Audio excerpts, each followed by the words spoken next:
salphina jechuudha. Kanaafuu mucaan kun bakka jiru barbaadamee lubbuu isaatu baasuudha jechuudha. Yookaan shorta kennanii mana hidhaa haciisu. Konkaan kun jechuudha. Akkana qabamuu qaba inni qabamuu qaba. Akkana kunoo suuraa isaatis ni manca laal nama dhibba jaatos jira. Namni dhibbi jaan kuni suuraa mucaa screenshot godhadhaa hundi keessan viidiyoo hojjedhaa bakka qabamutti hanoo qabamu mucaan akka nu qabamuu barbaadan nuti akka Oromootti. Maammee barsiin jedhee jiraati. Tokkoffaa ijoollee riyaadiin jirtus ni beeka dhageeffadhu. Mantagaa inni jiru riyaadiin keessa bakka inni jiru informeeshina mucattii tanarraa fuudhi. Informeeshinaa fi lakkoofsa nama inni itti dhiyaatu irraa nuu fuudhi mucattii. Sanii achitti irraa hojii. Tole lakkoofsa saanaa isinii fida. Dubbadhu kulle. Dhaggeeffadhu erga walqixxummaan dubbachuu taate gaaf tokko ijoolleen takka warra jimma keessatti si nyaadhamte gartee mi'aadhaan nyaadhamte. Sanis dubbadhu ree. Takkaa dhiisee hin beeku. Dhiirri jimma ableen ciranii dubartii nyaatan kaara argee asitti irra naga kaarsi kas godha kashawaa kas godha kabaalee kan godha jechaatiin haasawaa jira. Ijoollee naga nyaatte haati akka ijoollee nam shammoo jedhan nyaanne sunis namaami dubbadhu sunis maal jechuu namnis nyaadhamu haati baga ijoollee nyaatu adiisu. Ollee baga nyaatte san baga nyaatte dubartoonni waan feetan godha dhiirota feetan waan feetan godhan illee qala. Maal jette kollee maa nama korta. Bashoodha ilmoosii kan nyaattuuf nurraa dhaabbatu. Eessa nyaatte kollee ragaa qabdaati ragaa qabatamaa nuuf fidi. Jimmatti nyaanne wallaahi barreen gaddaa. Namni dhibbi jaan kun har'a naayyama isinii godhee hullee gad deebisaa arrabsaa deemaadha hundi keessanuu.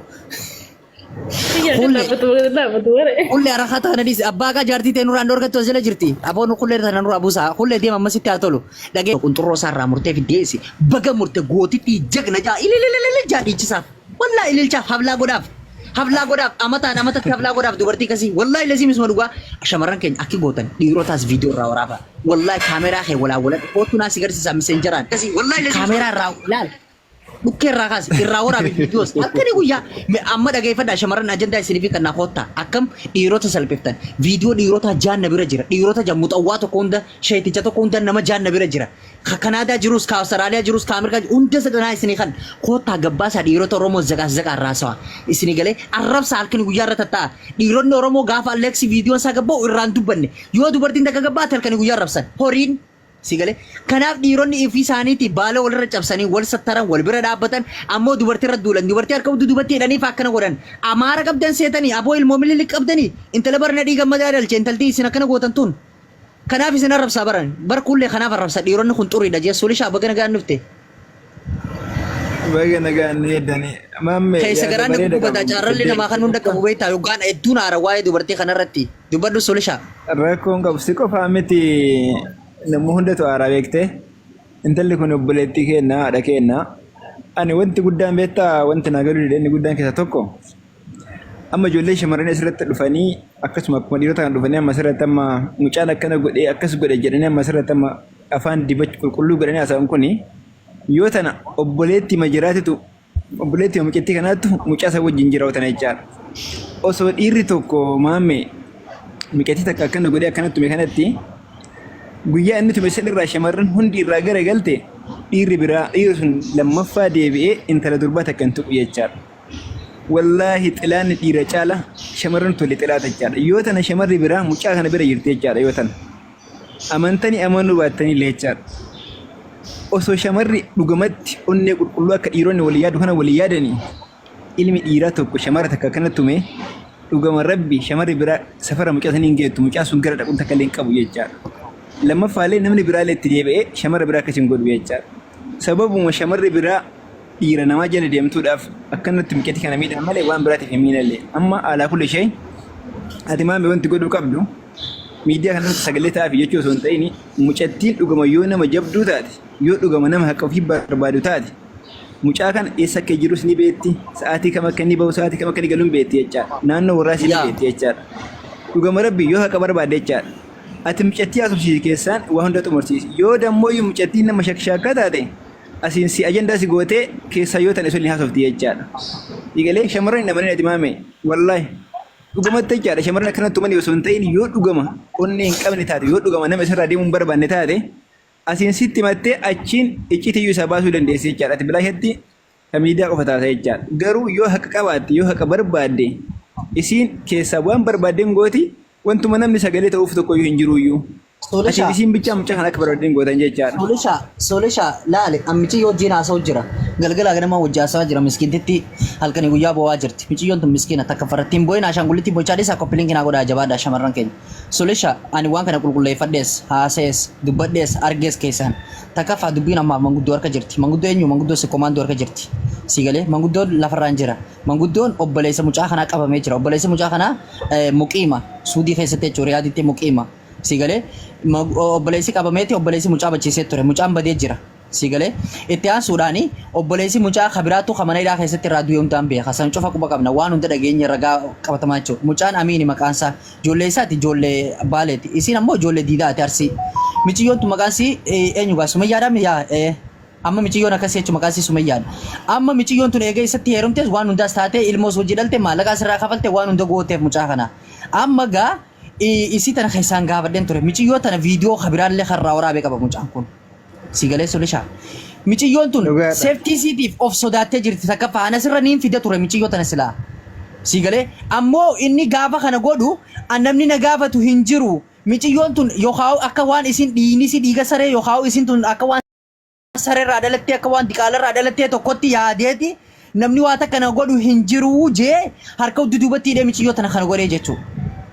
Video si fuudhee social media irra galakkise nuti ka warra social media waan kana irraa dubbannee akka mucaan kun nuuf qabamu barbaanna takkaffaa lammaffaa video hojjedhaa namni 500 kun video hojjedhaa suuraa mucaa kanaa isinii fideen jira isinii galee video hojjedhaa namoonni hundi gara hundaanuu maal jedhu qofa osoo hin ta'in ila dhageeffadhu video qofa osoo hin ta'in onnee qulqulluudhaan jechaadha mee walii rifadhaa jedhin shamarran tanaa mee abboon fakkeessaa qofa bichaa hin ta'in asirratti walii rifate wallahi yoo tan ijoollee maganda keenyatti jala jira bar mucaa kana jechaadha nuti ila kutaa irraallee ajaan qabnu maamme ati diidaan jedhi arsima jedhi zim jedhi abshir iddoo dhaloota siin natti himanii bar iddoo dhaloota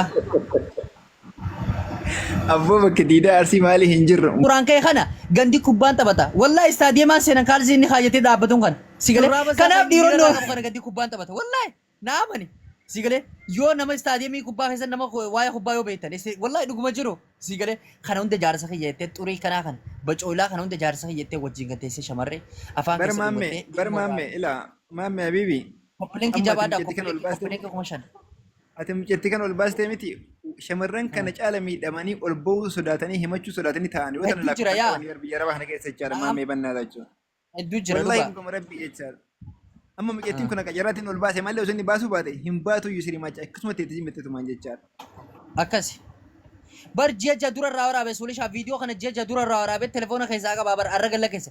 Bar an biyyaa rabatti amma dura gaafaan haasa'u abbaan jaartirraa ilmoo takka qabus kalama qabus kasadi qabus jaartuma isaa viidiyoo irraa waraabbateeti hudduu qullaa hundee istaayila shanjatti irraa waraabbatee viidiyoo qabaa gaafa isii hojii walitti haaran viidiyoo kana gabbaasuudhaaf akkasi qabaa karoora dhiirota eenyu dhiirota Suudi Arabiyaa hoolayyii xurii dhiironni Duubaay faan amma waan itti dhalchan itti dhalchanii gotta godhan sigalee wanti kun siistema jechaadha siistema shamarri waan asirra buusan waan barbaadan ta'aniif jechaadha bar aga jirtu sanumaan itti fayyadama jechuudha garuu iyyuu bar sababa warra shamarri walirratti akkanatti warra dhufaniif maamme waan biraatti fakkaatin bar sababa intala takka yoo namni dhiise boru tabira dhaqxee dhaqxuufi bar gaas koppilinki jabaadha sababuma shamarri keenya walirratti nama jala jaltuuf malee waan biraatiif miti dhufe ayillee yaada mataa kiyyaa qabaa bar dubbadhutti yaa namoota warra ol seene dubbisaa namoota biraa akka galu barbaadu jecha atillee jedhi maamme wanti tokko faasidha madhumaa inni beektaa mucattiin arsiidha gandasii maqaan tuqini salphannee jirra akka mucattamu mucattiin maaltu si salphise dhageeffadhutti yaa ati barguu isin goota mee maaltu si salphise ni heerumte bar ni kaa rasuulaa sallallahu alaihi wasallam ni kaan heerumte bar maal taate miciyyoon rakkoo maal qaba kun maqaa diidaan salphate isaanii warra dhiiraati yaada kiyyarraa baasi dur mucattiin arsiidha diidaa gadabiin jedhina maqaan tuqinaati mucattiin arsiidha mucaan baaleedha mucattiin miidhama qabdi nuti akka shamaraatti shamarran sagalee taafi mucayyoo miidhamtee jirti mucayyoo miidhamte kanaaf ammoo isinas maraatee aboo isii tanaas buusaanirraa samiraas tiyyaa tanaas buusaanirraa maraatee jirti tiyyaa an gandarraa dhimma hin qabu ganda seenaan jiru bara abiibti an dhageeffatu kan gochaa jiru sagalee dhaloota akka namni natti himee dubbate malee nuti akka shamarri keenya mucattiin miidhama qabdi kota sagalee haa taanuu fi bakka dhageeffatu miciyyoon tun salphatte mee tiyyaa gaafinsi gaafadha ati bara akka waan miciyyoon tun salphatte inni salphattee jechaa jirta miciyyoo tana laali darban kun haashikii darban ka darbite mucattiin uyyuu hin himanne mucattiin hin himanne isiin maal dhoksitire mucattiin himattee bar mucattiin dhoksine bar Doi sun barbaadina. Fakkeessa namni kenna oofu kana jechaadha. Irra dibaa dhukkee gubbaarra diban deeman kana bara rakkoon kenna maamme. Namni kenna bara waa dhoksoon taasisan jedhuuf kana bara laa. Ganda sii dhoksaa ganda jalaa dha'e obboleessoo waan barbaadde haasa mirga keeti. Isiinuu himatti. Akkana laal. Kunoo darbite siis darba tiyyaa si darbe sulisha. Tiyyaa mutii tara sirraa fuudhaa beeku bushaa dhageeffadha amma waan tokko jira jara keenya miciyyoon iddoo dhaloota siiti haa dubbanne malee rakkoo miti isinii galee miciyyoo tanaa salphatee ittanii salphanne miciyyoon kan salphate dhiira xurii wasaka tana dhiira abuzabaati abulaban meekkaataa inni itti dhaabbatu kun garaasi beelaala qoy suuraa isaa ta'uun taatiin fida bishaanee galchaa qoy suuraa isaa taaniin fida dhaabbadhu taan takkaa jira qoy amma isin tun wallahi shamarran oromootuun jaalala beektii yoggaa jennu laala mee laala istaayiluma isin itti suuraa wajjin itti kaatu mee laala qoy sinigale inni afaan isaa qurruudaa kana godheeti laala dhiironni biyya arabaa laalaame mee masaa laala masara kanaan jala hidhatee ala manzaraa si jakkaayyatee mee jaartii isaati yoonif harka kan hunda akka gad diriirfachuu dhiise olchee isii tana qabee afaan kana keessa dhungate mee maal rakkoo qaba maa suuraa akkasii wajjin kain dhiitti oromootuun jazbaadhaa yookaan isin hin jee kanaaf isin arrabsaa baran yaa hoola yaa xurii dhiira oromoo wasaka sigale masara isaati mee masara hidhateeti wallahi isa dhugaatii bara masara hidhatee isin amma jaarsa siitimi itti gajjettee shamarree oromootu jaalala beeti baasawee habiibii jechaatti akkana gajjettee ilaalti akka shaaruqaan itti akka intala shaaruqaan hojii jirtu san ilaalti beek amma isin inni ol jee afaan isaa qurruudaa kan oli qabee akka nama seeftineetii fudhachuu maqzana mootummaa Itoophiyaa kan seeftineetii dura dhaqee akkasitti mee akkana kanaaf isin arrabsaa baran dhiirota jazbaa sigale wallahi isa dhugaatii amma miciyyoon tun jaalala qiimatti hin beektu maasha Allah isinii galee akkanaani jaarsa sirraa ilmoo irraa dhalti dubartiin ilmoo oromtichaati garuu kanaan gaddeettanii si saaltan dubbiin lafanis qabe abiibi ani waa tokko bicha wanti naa galuu dide keessa inni tokko ijoollee keenya shamarranii kana maaliif akka namni miidhu bicha naa galuu dide wallaahi haadha abbaa ofii caala jechaadha jaalallee ofii jaalatanillee akkasuma namaafis waa hundaaf hirrifannoota guddaa qaban jechaadha. Naaftolee tana galchaame. Maalumaaf akka namni qabu bara arratamma kana baastee miti boroo namni bira keessaa viidiyoo si argaa gina gartaam kama shamarran miidhamtee jechaadha.